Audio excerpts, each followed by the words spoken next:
kami akan mewawancarai kajian untuk tugas P5 kita. Selamat menonton.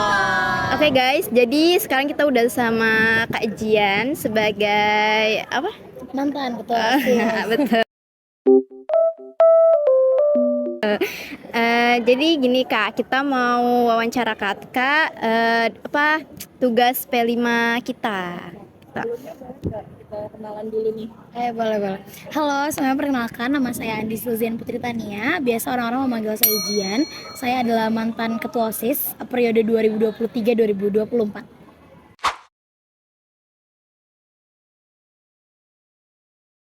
Peranan OSIS, oke. Menurut saya peranan OSIS itu yang paling utama adalah menjadi mitra kerja sekolah. Jadi sekolah itu nggak bisa menjalankan program kerja sekolah tanpa OSIS dan MPK. Begitupun OSIS dan MPK, mereka nggak bisa berdiri sendiri tanpa sekolah gitu. Jadi keduanya ini harus bekerja sama dengan baik, harus bisa menjadi mitra kerja yang baik gitu. Lalu di lain itu juga OSIS bisa menjadi wadah bagi para peserta didik untuk mengembangkan kreativitasnya, untuk mengembangkan soft skillnya dan pengalamannya, juga menambah relasi gitu. Oke, tentunya visi misi itu yang paling utama karena dengan visi kita punya tujuan bagaimana apa yang mau kita kerjakan ke depannya, dan dengan misi visi itu bisa terjalankan. Lalu untuk mendukung visi dan misi kita juga harus menyiapkan program kerja untuk membangun kinerja kita, membangun sekolah dan meyakinkan para warga agar memilih kita gitu. Nah, gimana sih untuk meyakinkan warga sekolah untuk memilih kita untuk menjadi pemimpin mereka? Tentunya yang pertama pendekatan. Menurut saya pendekatan itu paling utama karena kalau kita dekat sama orang-orang yang mau kita pimpin, pasti orang-orang yang mau kita pimpin juga akan jadi lebih nyaman sama kita dan bakal memilih kita seperti itu.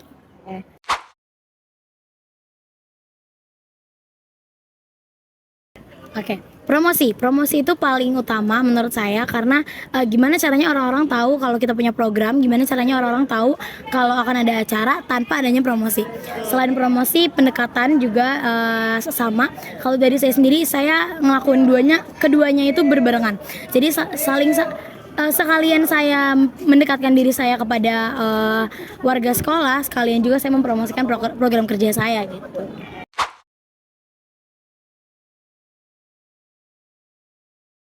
Oke, tantangan pasti ada, tekanan pasti ada. Yang namanya menjadi ketua OSIS, orang apa ya bisa dibilang itu sebuah ikonnya sekolah. Orang kalau ngelihat tiga pasti ngelihat dulu ketua OSIS dan MPK-nya siapa gitu. Nah, cara menghilangkan tekanan dan tantangan tadi ya. Nah, kalau tantangan pastinya semua akan dilalui bersama-sama sama anggota saya, sama wakil-wakil saya. Jadi nggak mungkin saya kerjain itu sendiri. Tapi kalau untuk tekanan sendiri itu kan memang ada beberapa tekanan yang nggak bisa kita sharing ke orang gitu, nggak bisa kita sharing ke anggota. Jadi itu memang harus mau nggak mau harus disimpan sendiri tekanan itu, karena menurut saya kalau misalnya saya sedih, anggota saya juga ikut sedih gitu. Jadi saya kadang memilih untuk menyimpan tekanan atau masalah saya sendiri gitu, karena dengan saya bisa berdamai dengan diri saya bisa berdamai dengan anggota saya gitu. Kalau saya bisa mengurusi diri saya bisa mengurusi anggota saya, seperti itu.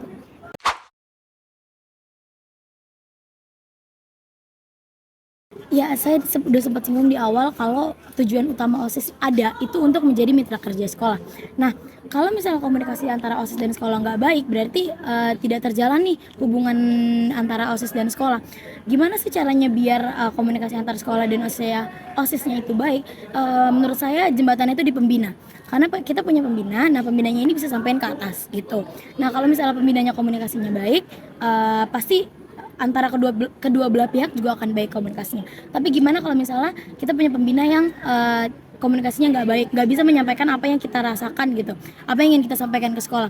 Nah, itu bisa langsung kita sampaikan ke pihak kesiswaan, mungkin kalau di sini kan pihak kesiswaan atau atasan kita, itu langsung disampaikan aja, entah didengar atau enggak, entah dilakuin atau enggak, entah disetujui atau enggak, sampaikan aja terlebih dahulu gitu. Terima kasih untuk kajian, maaf mengganggu waktunya, selamat beristirahat. Dadah. Nah, itu dia video wawancara kelompok kami bersama kajian. Tungguin video kami selanjutnya ya. See you again. Come along with me.